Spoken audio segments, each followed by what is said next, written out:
Mtazamaji wa Nteze Media, leo tarehe 17 mwezi wa 12 2024.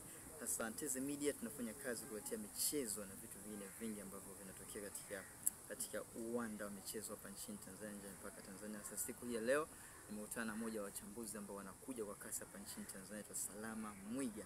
Atuambie kuelekea mchezo wa kesho wa Simba dhidi ya Ken Gold na mchezo wa Alhamisi wa Young African dhidi ya Mashujaa pale KMC Complex jijini Dar es Salaam. Dada, mambo vipi? Safi kabisa. Poa.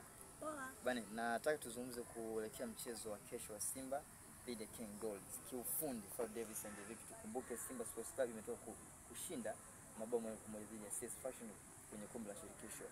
Kesho ni mchezo wa ligi kuu bara Tanzania. Fred Davis aingie na mikakati gani katika mchezo? Hapo naweza nikasema kwamba kocha Fred Davis ana kazi kubwa ya kuifanya, kwa sababu ukiangalia muendelezo huu wa ligi kuu Tanzania bara siku baada ya siku unazidi kuwa ni mgumu, kwa sababu unaweza kukuta hivi timu ipo za daraja la kati au za daraja la chini, lakini unapokutana na timu kubwa huwa inakuja na taswira tofauti kabisa. Kwa kocha Fred Davis kikubwa zaidi kama kocha professional takiwa waheshimu Ken Gold, sababu hawa Ken Gold ambao kumbukumbu zako zikiwa vizuri walishawahi kucheza na Yanga kule Sokoine, lakini unakuta dakika za jioni tu kabisa manusura kabisa goli la kusawazisha lipatikane kabisa wakatoka 1-0. Kwa hiyo Ken Gold japo atakuwa anaingia kama timu ya pili uwanjani, lakini pia vile kocha wa Simba anatakiwa awazingatie kwa kiasi kikubwa. Lakini ukiangalia pia vile Simba Sports Club licha ya kufanya vizuri katika mchezo uliopita wa shirikisho, lakini pia vile katika ligi kuu Tanzania bara amekuwa na muendelezo mzuri.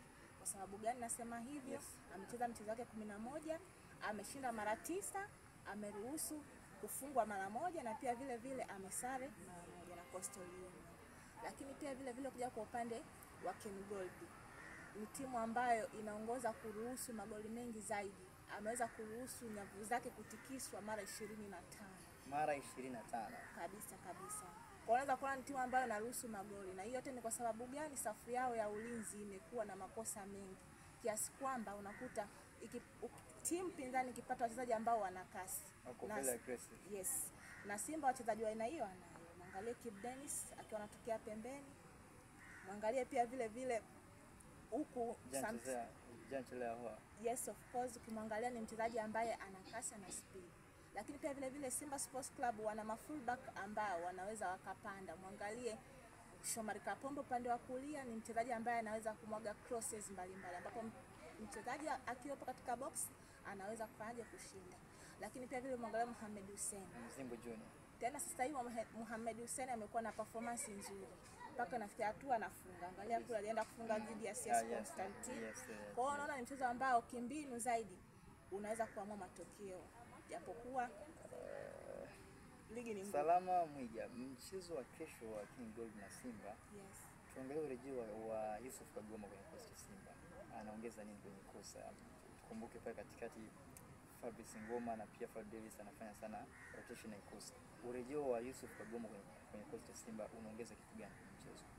Urejeo wa Yusuf Kagoma unaenda kuongeza kitu. Kwa sababu gani? Kiangalia nature yake Yusuf Kagoma sio kucheza tu katika boxi lake, ni box to box midfielder ambaye anaweza kwenda kuongeza numerical advantage, nikimaanisha idadi ya wachezaji katika box la timu pinzani.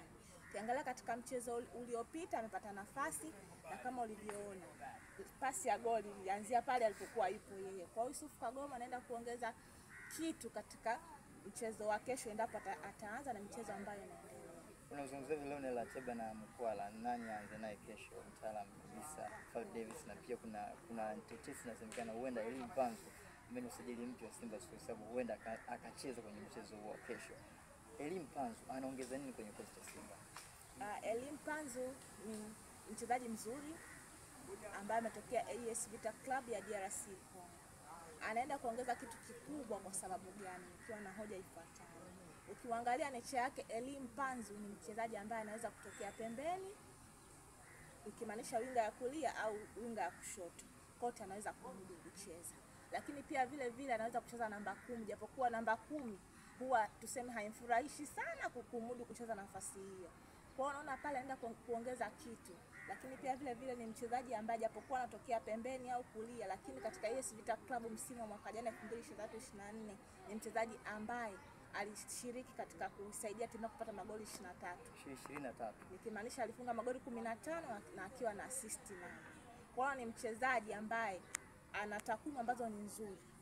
Ukiangalia pale kwa aina ya mawinga ambao wapo, Joshua Mutale amekuwa anaonekana na makosa mbalimbali, anakuwa na vitu vingi sehemu ambayo hahitaji kufanya mambo mengi. Yes, of course. Lakini tunaangalia pia vile Kibu Denis gari lake limewahi upande wa kushoto.